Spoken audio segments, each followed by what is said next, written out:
Hi there, glad you could make it. Whether you're chilling, taking a break, or just scrolling through your feed, thanks for choosing to hang out with me today.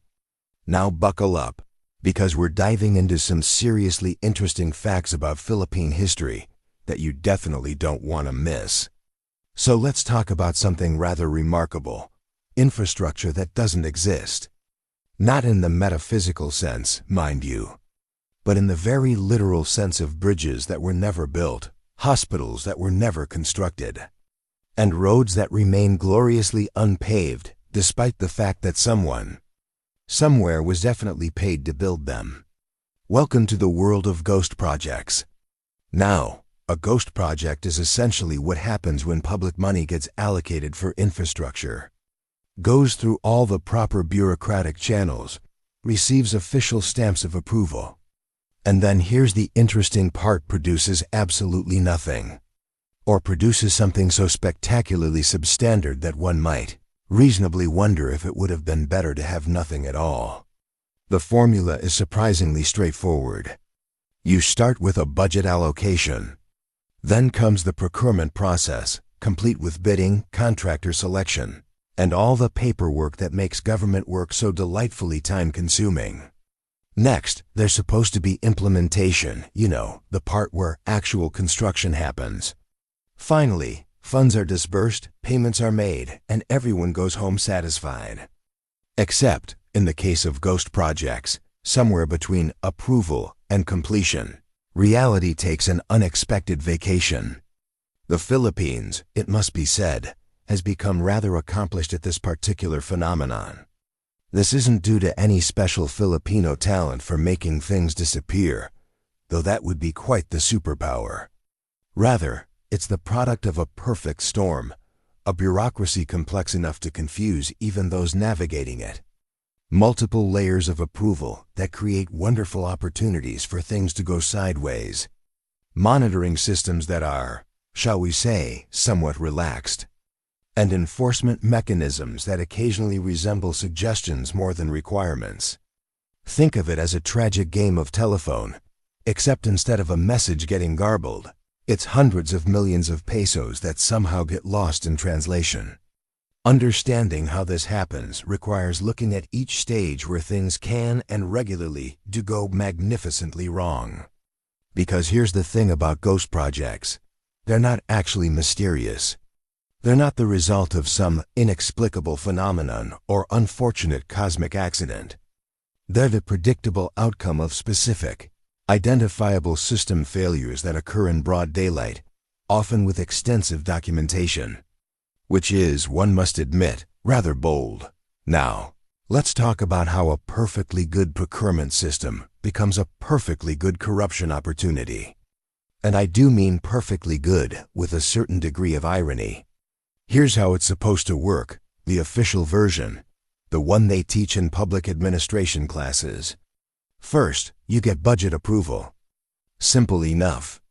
Then comes project planning, where experts determine what's actually needed and how much it should cost. Next is the bidding process, where contractors compete for the work. Then contractor selection, where the best bidder wins. Implementation follows the part where things actually get built. After that comes inspection, where officials verify the work meets standards. Finally, payment is released, everyone shakes hands, and society gets a nice new bridge or school or hospital. It's a beautiful system. On paper. In practice, corruption has found creative entry points at literally every single stage, which is, one must admit, thorough. Let's start at the beginning: project planning. This is where cost estimates get developed, and here's where things get interesting. When you're estimating the cost of, say, a kilometer of road, you might reasonably price it at 5 million pesos. Unless, of course, you decide to estimate it at 15 million pesos instead. The road doesn't get any better, but the budget certainly gets more impressive. And that extra 10 million?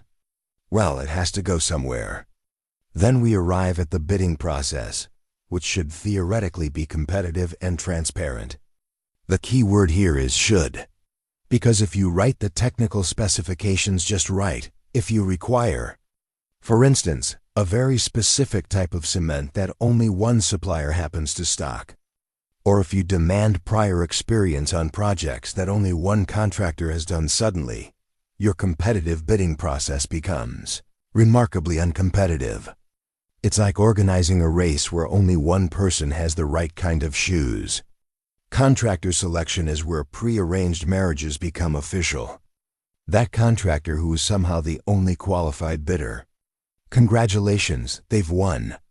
Often with a bid that's just slightly lower than the inflated estimate, leaving plenty of room for, shall we say, financial creativity. Now comes implementation, the part where actual construction should happen. This is where we encounter ghost contractors, which are exactly what they sound like, companies that exist primarily on paper, with fake qualifications, phantom equipment lists, and a remarkable ability to not actually build things. Some do minimal work. Others do no work at all but produce extensive documentation suggesting otherwise. It's quite the magic trick. Those who do attempt construction often substitute materials. The specifications call for grade A concrete. How about grade C instead, with paperwork claiming it's grade A steel reinforcement bars of a certain thickness? Let's use thinner ones and pocket the difference. It's like ordering a luxury car and receiving a bicycle with a really convincing paint job. Then we have inspections, which should catch all these problems. Should being, again, the operative word. When inspectors are either compromised, overworked, underpaid, or simply looking the other way, substandard work gets certified as meeting standards. Reports get falsified. Photos get staged. A building that should withstand earthquakes gets approved despite the fact that it probably shouldn't withstand a strong breeze. Finally, payment. In a functional system, you pay after work is completed and verified. In a dysfunctional system, payments get released before work is done, or based on fabricated progress reports, or through creative documentation that suggests completion when there's nothing but an empty lot and some very official-looking paperwork. Each actor in this system plays their part. Officials approve inflated budgets. Procurement officers write specifications that eliminate competition. Auditors who should catch irregularities somehow miss them or file reports that get ignored. Contractors exploit every loophole, knowing enforcement is unlikely. It's a coordinated effort, really.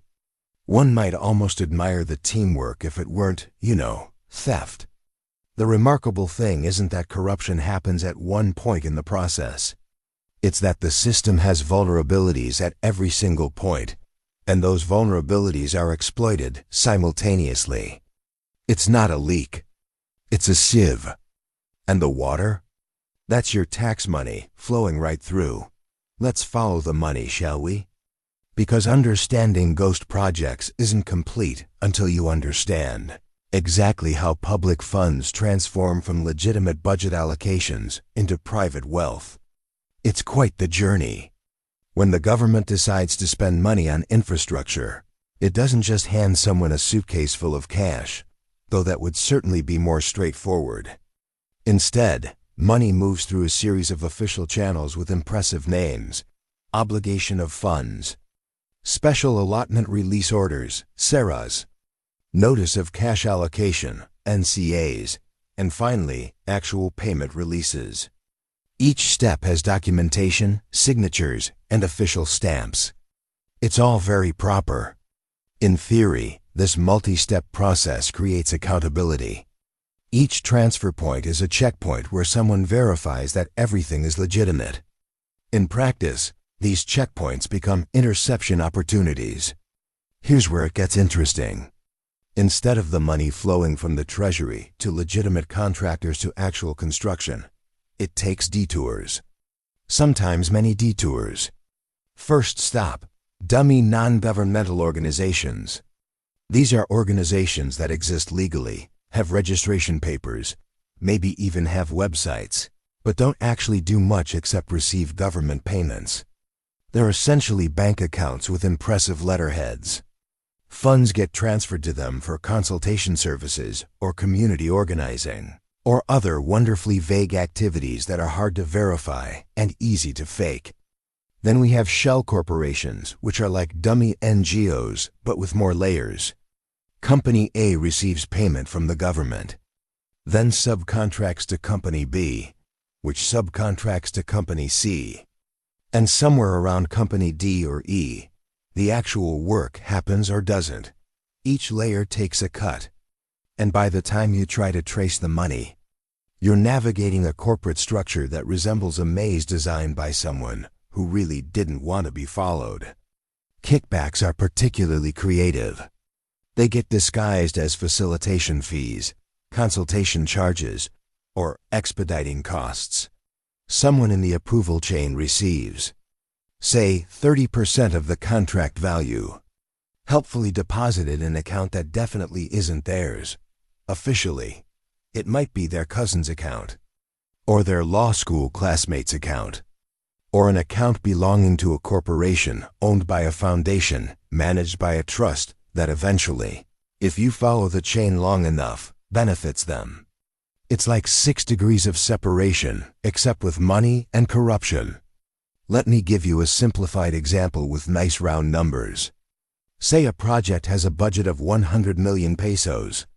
In a ghost project scenario, 30 million might go to kickbacks for the officials who approved the inflated budget and rigged the bidding.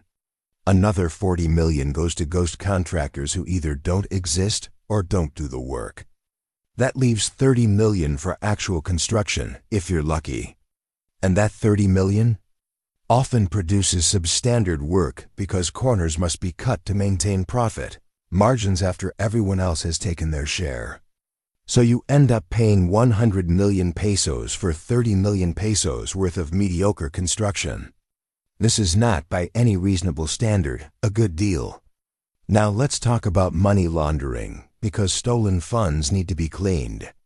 You can't exactly deposit 40 million pesos in your personal savings account and write successful corruption in the memo line. That would be poor form. Instead, the money gets laundered through real estate buying properties, through shell companies, then selling them later at a loss that's actually a profit once you account for the initial illegal source. Or it flows through legitimate businesses, mixed with legal revenue until the dirty money looks clean. Some goes offshore to banks and jurisdictions that ask remarkably few questions about where money comes from, as long as the account fees are paid on time. The paper trail that should exist, receipts, invoices, delivery reports, inspection documents, does exist. That's the remarkable part. There are mountains of paperwork. The problem is that much of it is fiction. Invoices for materials never delivered. Progress reports for work never done. Inspection certificates for buildings that don't meet specifications. It's all very official-looking fiction, mind you, complete with signatures and stamps. This is where forensic auditors come in, looking for red flags, like payments released before work is scheduled to begin, or invoices from suppliers who don't actually supply anything, or prices that are 300% above market rates, or contractors who won multiple bids despite having no employees, no equipment, and no track record. The discrepancies are often glaringly obvious once someone actually looks. The problem is getting someone to look, getting them to look thoroughly, and then getting anyone to care about what they find. Because the paper trail exists to create the appearance of legitimacy. It's there to satisfy cursory audits, to provide cover stories, to make theft look like bureaucracy. And bureaucracy, as we know, can be remarkably boring to examine closely. Which is, of course, exactly the point. Now that we understand the system and how money moves through it, let's examine the actual schemes. Because while corruption might seem chaotic, it's actually quite systematic. There are established playbooks, standard operating procedures, and well-worn paths that get used repeatedly. If you're going to steal public money, why reinvent the wheel? Let's start with the classic, the Phantom Project. This is the purest form of ghost project infrastructure that exists exclusively in the imagination and in paperwork. The beauty of this scheme, from a criminal perspective, is its simplicity. A project gets approved, funds get allocated, payments get released, and absolutely nothing gets built. Not even a foundation.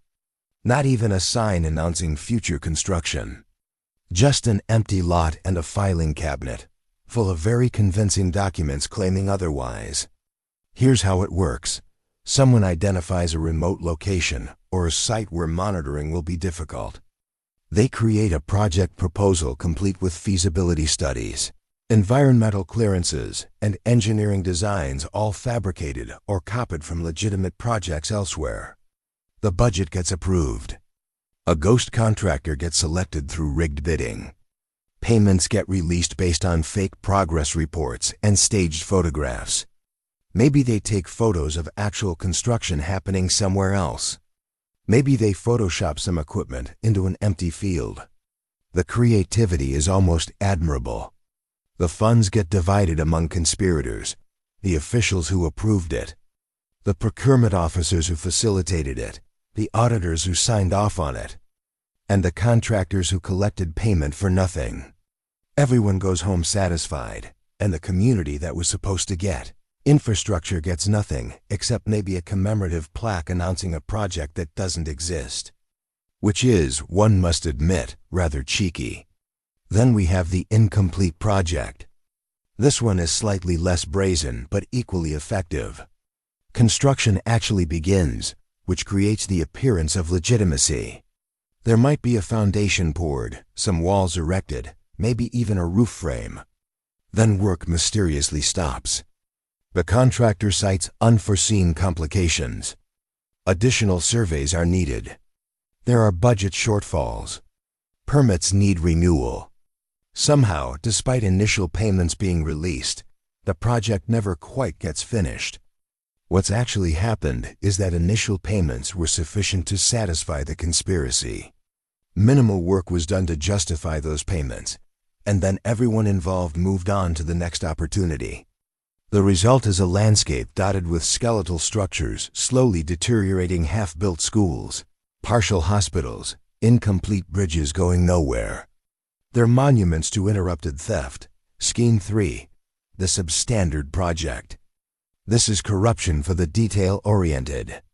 The project actually gets completed, which sounds like good news until you realize what got completed. Specifications called for reinforced concrete. Here's concrete, technically reinforced, just not to the specified strength. The design required steel of a certain grade.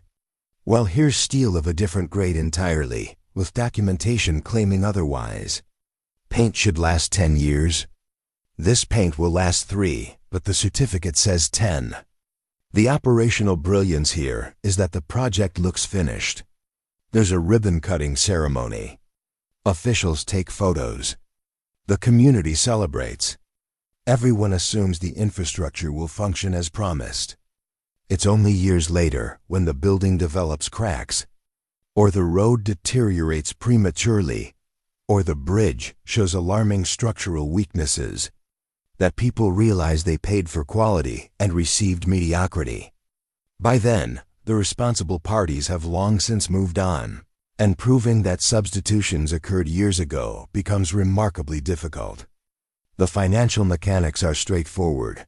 If specifications call for materials costing 60 million pesos, but you use materials costing 30 million pesos, that's 30 million pesos in profit. Split that among conspirators, and everyone's quite happy. Except, of course, the public, who eventually has to pay again to fix or replace the substandard infrastructure. Next up, the overpriced project. This scheme doesn't even require fake work or substandard materials. The infrastructure might be perfectly legitimate and functional. The problem is that it costs 3, 4, or 5 times what it should have. A road that should cost 50 million pesos per kilometer somehow costs 200 million. A school building with a reasonable price tag of 20 million pesos ends up costing 80 million. The work gets done, but the excess, that beautiful inflated excess, gets divided among those who arrange the overpricing.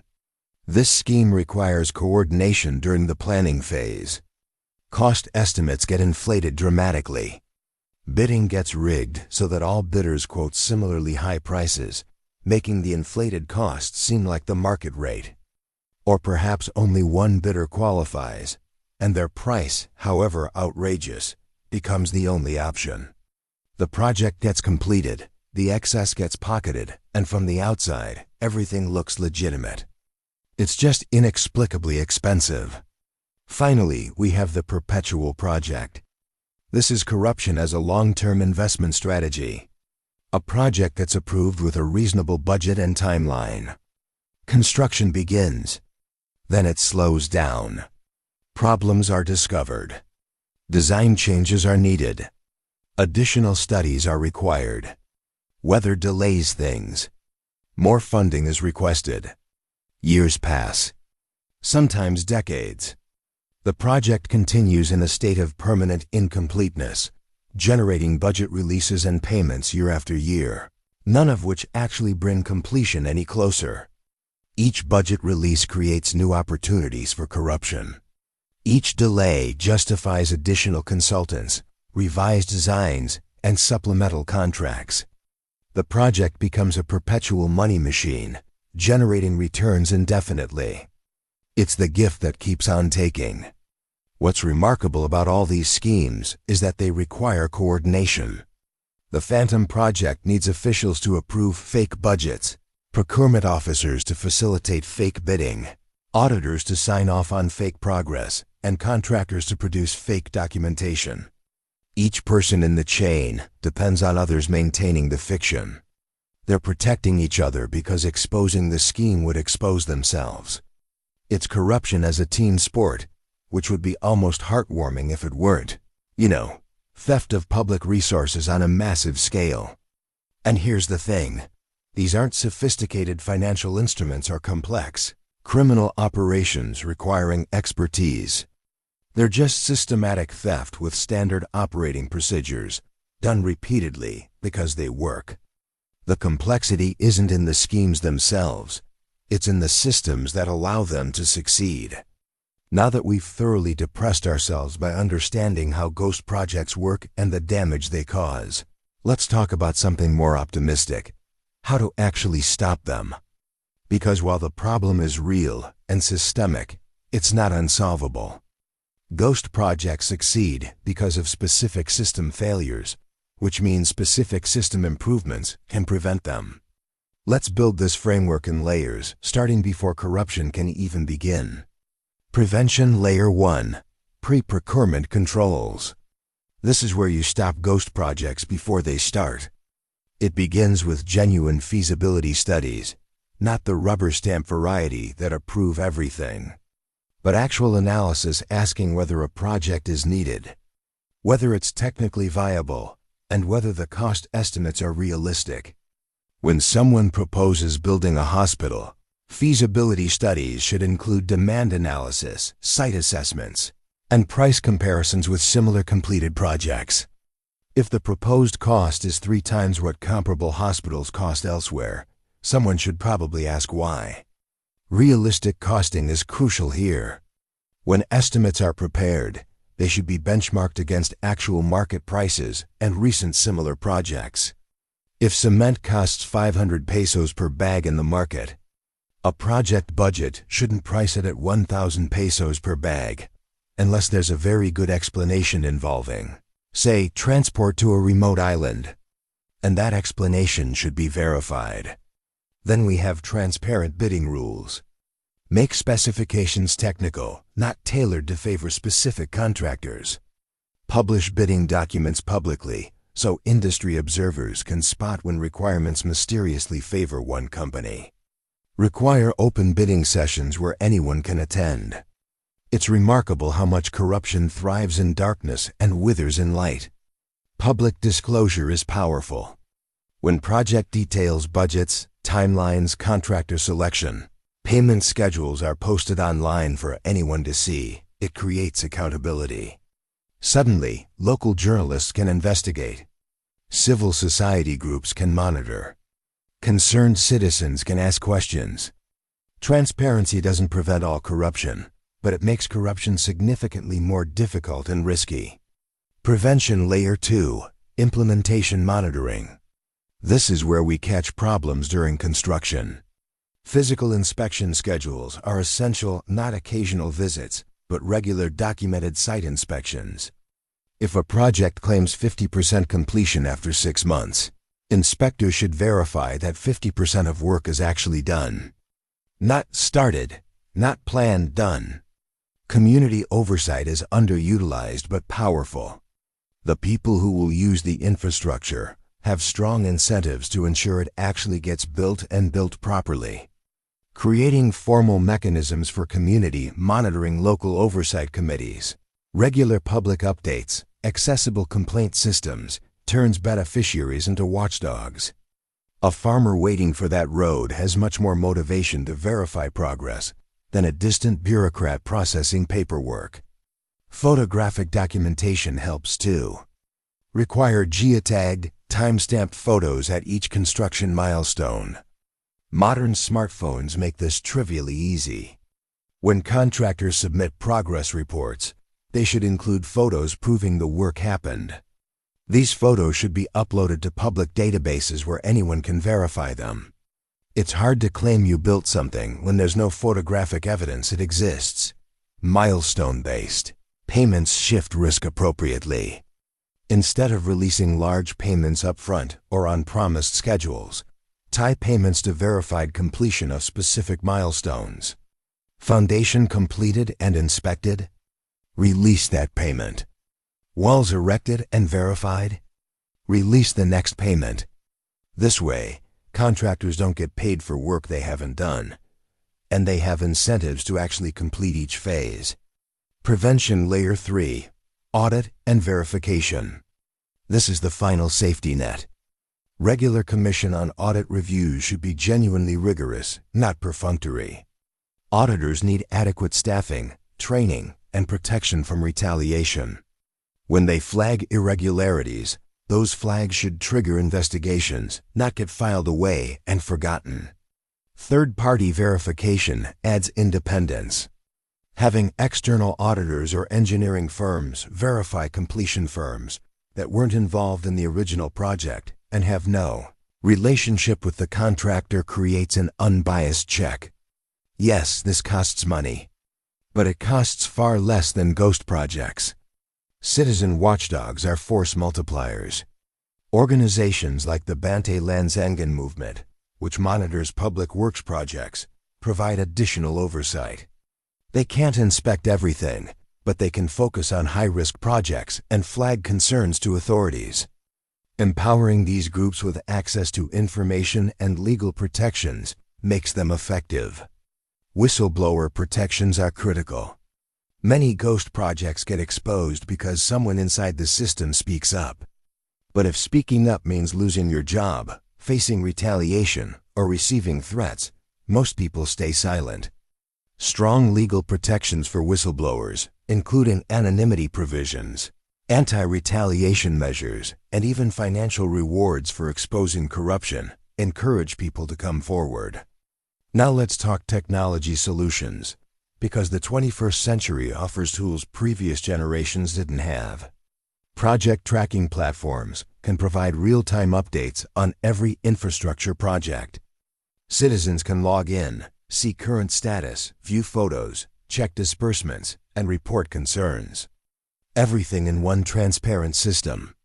Geotagged photos, which we mentioned earlier, are cheap and effective. Every project should have a photo trail that's publicly accessible. If someone claims a school is 90% complete, anyone can check the latest geotagged photos to verify. Blockchain technology is interesting for disbursements. When payment records are stored on blockchain, they're immutable and transparent. Everyone can see when payments were made, for what amounts, to whom. It becomes very difficult to falsify payment records or claim money went somewhere it didn't. Open data portals publish government project information in machine-readable formats. This enables journalists, researchers, and civil society groups to analyze patterns. Maybe one region consistently has cost overruns. Maybe one contractor wins suspicious numbers of bids. Maybe certain officials always approve projects that never get completed. Patterns become visible when data is accessible. Let's discuss legal frameworks, because prevention requires both systems and enforcement. Procurement laws should be clear, specific, and consistently applied. When rules are vague or inconsistently enforced, they create opportunities for abuse. Strong procurement laws with limited discretion for officials reduce corruption opportunities. Anti-graft codes must have teeth. Laws prohibiting corruption are useless without credible enforcement. This means adequately resourced investigation agencies, prosecutors trained in corruption cases, and courts that handle these cases promptly. Justice delayed is justice denied. And corruption cases that drag on for decades send the message that theft is effectively legal if you can afford good lawyers and long delays. Administrative penalties provide swift accountability. Before criminal cases conclude, administrative sanctions can remove corrupt officials from office, ban contractors from future government contracts, and recover ill-gotten assets. Criminal prosecution is important, but administrative measures can create immediate consequences. Now, why do some mechanisms work while others fail? Enforcement gaps are the most common problem. Having excellent laws and systems means nothing if nobody enforces them. An audit that identifies irregularities but leads to no consequences is just expensive documentation. Political will is perhaps the most important variable. When leadership genuinely prioritizes fighting corruption, resources flow to enforcement agencies, investigations proceed, prosecutions happen, and convictions stick. When leadership is complicit or indifferent, even the best systems fail. Resource constraints are real. Effective monitoring requires people, time, and money. Auditors need sufficient staff to actually audit. Inspectors need adequate numbers to inspect. Prosecutors need resources to prosecute.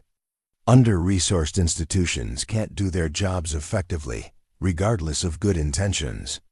So what's the actionable framework? What can actually be done? Citizens can monitor local projects. You don't need expertise to verify that a road being built actually exists. Take photos. Document progress. Submit reports through official channels and to civil society groups. Ask questions at public meetings. Vote based on infrastructure delivery, not promises. Officials should implement transparent systems. Publish project information. Require rigorous documentation. Conduct meaningful oversight. Hold people accountable when irregularities surface. Choose integrity over convenience. Auditors must verify thoroughly. Don't accept documentation at face value. Conduct site inspections. Compare claimed work against physical reality. Flag discrepancies prominently. Follow up on previous year's findings. This framework isn't theoretical. Elements of it work wherever they're implemented seriously. Participatory budgeting systems in some municipalities have reduced corruption by involving communities in spending decisions. Community monitoring teams in certain regions have caught ghost projects early. Freedom of information requests have exposed irregularities that led to investigations. The solutions exist. The challenge is implementing them consistently, funding them adequately, and maintaining political will across administrations. Ghost projects are solvable problems. They just require solving, which is different from merely discussing. The solutions exist. The challenge is implementing them consistently, funding them adequately, and maintaining political will across administrations. Ghost projects are solvable problems. They just require solving, which is different from merely discussing. So here we are at the end of our journey through the world of ghost projects. We've seen how they work, where money goes, the schemes that enable them, the damage they cause, and the mechanisms that could stop them. Now let's synthesize all of this into something practical. real understanding of what needs to change and how change might actually happen. Let's review the complete system first. Ghost projects succeed because of vulnerabilities at multiple points. Inflated budgets get approved. Rigged bidding eliminates competition. Ghost contractors get selected. Substandard work gets certified. Fraudulent payments get released, and oversight fails at each step. Money flows through dummy organizations and shell corporations, getting laundered into legitimate-looking assets. The impact cascades through communities and across generations, causing damage far exceeding the stolen amounts. We know what fixes are effective because we've seen them work. Transparent systems reduce opportunities for corruption. Community monitoring catches problems early. Technology platforms create accountability. Strong legal frameworks with actual enforcement deter would-be thieves. Whistleblower protections encourage people to report wrongdoing. Third-party verification adds independent checks. The question isn't what works, it's how to implement what works across an entire system, consistently, despite obstacles. This requires a multi-stakeholder approach, which is a fancy way of saying everyone has a role to play. Government must strengthen systems by implementing transparent procurement processes, creating genuine oversight mechanisms, funding enforcement agencies adequately, and prosecuting corruption cases vigorously. This isn't optional or idealistic, it's baseline governance. Civil society must monitor because government oversight alone is insufficient. NGOs, community organizations, watchdog groups, and concerned citizens provide external accountability. They can attend bidding sessions, visit project sites, file freedom of information requests, publicize irregularities, and pressure authorities to act. Civil society is the immune system that detects problems official systems miss. Citizens must engage because democracy requires participation beyond voting. This means paying attention to local infrastructure projects, asking questions when things seem wrong, reporting irregularities through proper channels, supporting organizations that fight corruption, and making infrastructure delivery a voting issue. Apathy enables corruption. Engagement constrains it. Media must investigate because sunlight remains the best disinfectant. Investigative journalism exposes corruption, explains complex schemes to the public, holds officials accountable, and keeps pressure on enforcement agencies to do their jobs. A free press is annoying to corrupt officials, which is precisely why it's essential. Now let's talk about realistic pathways forward. Because transforming a system doesn't happen overnight or through one dramatic reform. Incremental reforms build on successes. When a transparency mechanism works in one agency, replicate it elsewhere. When a monitoring program succeeds in one region, expand it to others. When a prosecution results in conviction and asset recovery, use that as a model for other cases. Success breeds success, and incremental improvements compound over time. Technology adoption can close loopholes relatively quickly. Implementing project tracking platforms, requiring geotag documentation, and publishing open data are technically straightforward. They don't require constitutional amendments or major institutional overhauls. They need political will and modest funding, but they create immediate transparency improvements. Generational change in governance culture is slower, but ultimately more fundamental. As younger generations enter government with different expectations about transparency and accountability, norms shift. When corrupt practices are no longer accepted as just how things work, the cultural foundation that enables corruption erodes. This takes decades, but it's happening. We must acknowledge trade-offs and challenges because honest reform requires honest assessment. There's a balance between transparency and privacy publishing all project. Information is good for accountability but may expose sensitive details. The right balance protects legitimate privacy while ensuring accountability. Speed versus thoroughness is another trade-off. Rapid project implementation serves public interest by delivering infrastructure quickly, but too much speed creates corruption opportunities by bypassing oversight mechanisms. The optimal balance allows efficient implementation while maintaining adequate checks. Innovation versus control creates tension. New technologies and approaches can improve systems, but they also introduce risks and uncertainties. Over-control stifles innovation. Under-control enables abuse. Finding the right level of structure that enables improvement while preventing exploitation is challenging. Let's be clear about why quick fixes won't work. Systemic problems require systemic solutions. You can't solve ghost projects by arresting a few corrupt officials, though prosecutions help. You can't solve them through one-time audits, though audits are necessary. You can't solve them by posting project information online once, though transparency is crucial. Sustainable change requires sustained effort across multiple dimensions simultaneously. What does accountability actually mean operationally?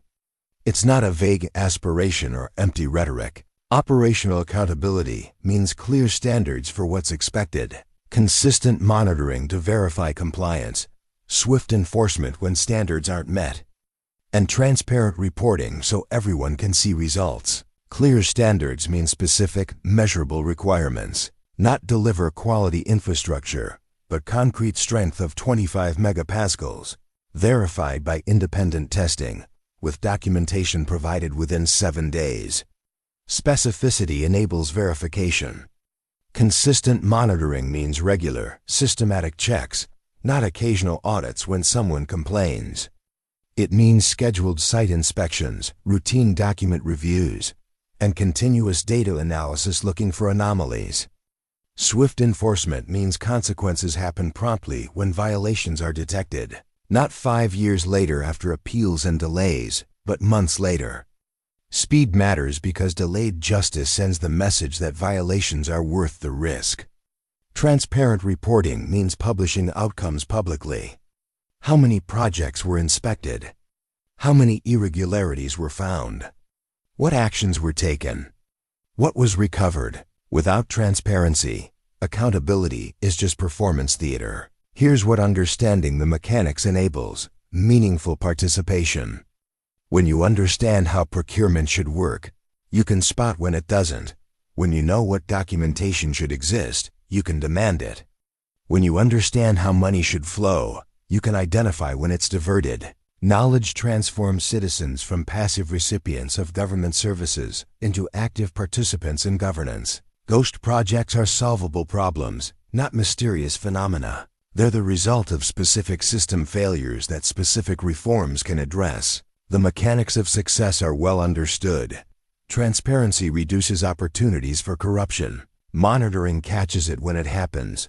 Enforcement punishes it when it's detected. And consistent application across time changes the calculation that potential thieves make. The path forward requires sustained effort across multiple fronts. Government must reform systems and enforce laws. Civil society must monitor and pressure for accountability. Citizens must engage and demand results. Media must investigate and publicize findings. Technology must be deployed to close loopholes.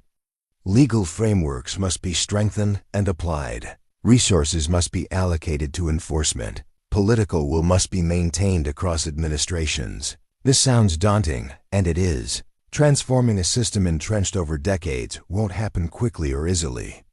But and this is the important part, it's absolutely achievable. Other countries have done it. The Philippines has success stories in specific agencies and regions. The tools exist. The knowledge exists, and examples of what works exist. What's needed is the collective decision to actually solve the problem rather than merely complain about it, to fund oversight rather than just demand it, to vote based on infrastructure delivery rather than patronage or personality, to support reforms even when they're inconvenient, to maintain pressure across years and administrations rather than getting outraged briefly, then moving on. Ghost projects thrive on apathy, complexity, and the assumption that corruption is inevitable and unchangeable. They fail when people understand how they work, care enough to stop them, and maintain pressure until systems actually change. So now you understand the mechanics. You know how ghost projects work, why they succeed, what damage they cause, and how they could be stopped. The question is, what happens next? The solutions exist. The challenge is implementing them consistently, funding them adequately, and maintaining political will across administrations. Ghost projects are solvable problems, they just require solving, which is different from merely discussing. The solutions exist. The challenge is implementing them consistently, funding them adequately, and maintaining political will across administrations. Ghost projects are solvable problems, they just require solving, which is different from merely discussing, because knowledge without action is just trivia. Understanding without engagement is academic. The mechanics are clear. The choice is whether to use that understanding to demand and support actual change. And that choice, ultimately, is yours. Thanks for hanging out with me today, guys. I hope this was as interesting for you as it was for me to put together. Until next time, stay curious, stay informed, and maybe, just maybe, help build something that isn't a ghost.